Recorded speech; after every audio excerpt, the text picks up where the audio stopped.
Olá pessoas, como vocês estão? Espero que estejam todos bem. Então vamos lá, voltando aos vídeos aqui do nosso canal.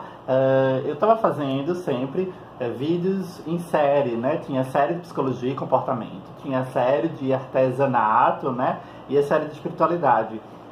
Estou voltando e vamos ver como se dará. A princípio eu vou continuar e o vídeo de hoje é falando sobre psicologia e comportamento.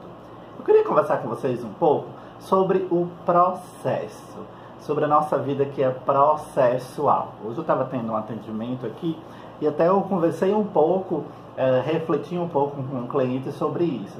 Não sei se você já percebeu que nós temos essa tendência de querermos tudo logo, de imediato. O ser humano me parece que é imediatista. E a nossa cultura, isso vem da cultura do capitalismo, de mostrar resultado porque senão perde a vaga, perde o emprego, chega alguém melhor, chega alguém mais sábio e mais ciente, mais consciente. Então a gente está ao tempo todo tendo que provar nossa capacidade e em questões de milésimos de segundo. Não sei se vocês percebem que isso traz uma consequência muito grande, não só para a questão de trabalho, para a questão de estudo, mas também para a questão de vida. A vida ela é processual.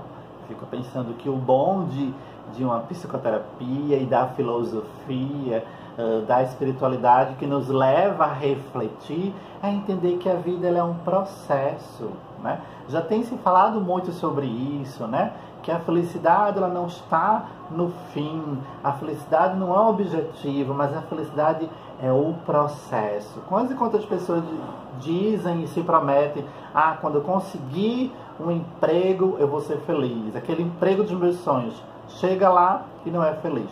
Quando eu conseguir namorar aquela pessoa, quando eu conseguir casar, consegue e não é feliz. Quando eu conseguir emagrecer, ou quando eu conseguir ficar forte, eu vou ser feliz. Emagrece, fica forte e não é feliz.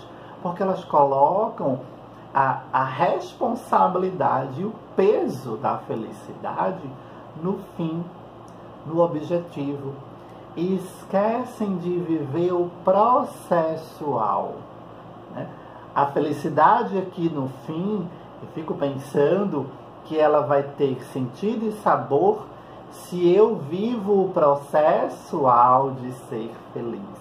E aí sim, aqui eu vou continuar a ser feliz. A verdade é essa: quando eu vivo esse processo aqui, ao chegar ao meu objetivo, ele não vai ter o peso de ser tudo isso, mas ele vai ser uma resposta desse contínuo. Estou dizendo tudo isso e eu vou dar um exemplo.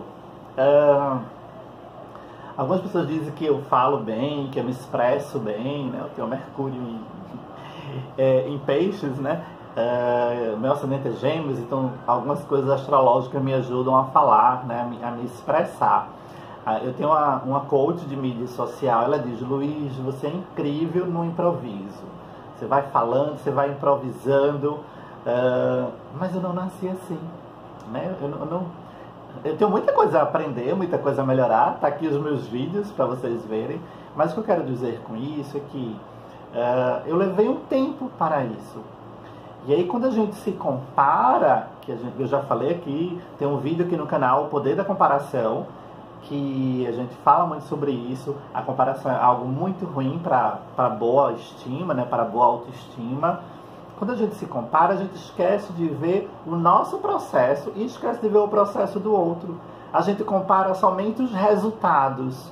E para aquela pessoa que hoje fala bem, hoje escreve bem, ela passou por um processo. E que talvez eu esteja esquecendo e não queira passar o processo. Eu já quero o resultado. O que aconteceu? Por exemplo, vou dar 2 exemplos. O primeiro exemplo é: aos 15 anos, eu já não tenho mais 15 anos, eu dei minha primeira palestra. Minha primeira palestra foi numa igreja, eu era católico, era uma semana de festa da igreja, da padroeira, e todo dia, na hora da missa, tem um palestrante. Eu tinha 15 anos, eu participava de grupos jovens e fui convidado, na hora da homilia, a fazer uma palestra. Então imagina, Eu era super tímido quando eu tinha 15 anos. Eu era bem magrinho, bem franzino. Nossa, era todo o estereótipo do menino tímido. E aí eu escrevi, estudei a palestra toda. E aí na hora que o padre teve lá as leituras, terminou as leituras, começou a homilia, a coordenadora chama o primeiro palestrante, eu vou pra lá. Gente, eu tremia muito. Mas eu fiz a leitura, e o padre gostou, elogiou. Foi a primeira vez. Depois eu passei por outras coisas.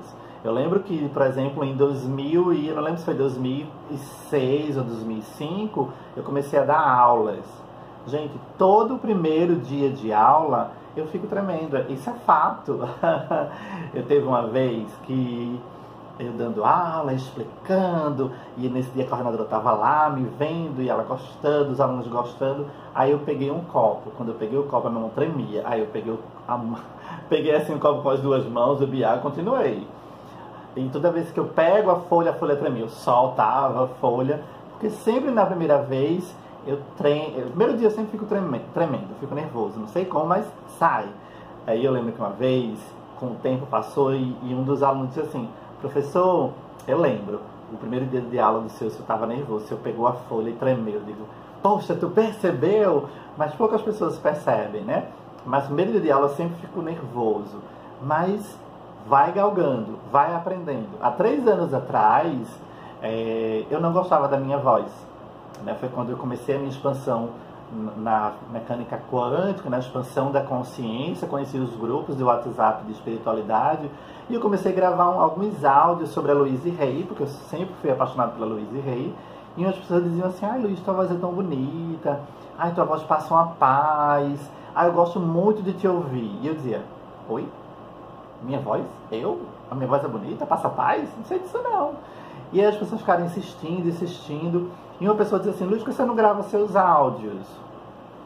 E aí eu comecei a fazer grupo de WhatsApp de espiritualidade, gravar áudios e repassar esses áudios. Hoje eu já aceito minha voz, e já aceito quando as pessoas elogiam a minha voz e minha desenvoltura. Mas no começo, em 2015, eu não aceitava.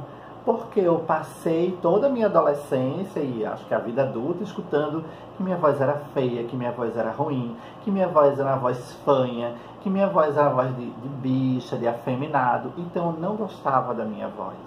A primeira vez que a pessoa disse, em 2015, que minha voz passava uma paz, era tranquila, era boa, eu digo, nossa, diferente do que eu sempre ouvi. E eu comecei então a mudar esse paradigma e a aceitar isso. Foi um processo.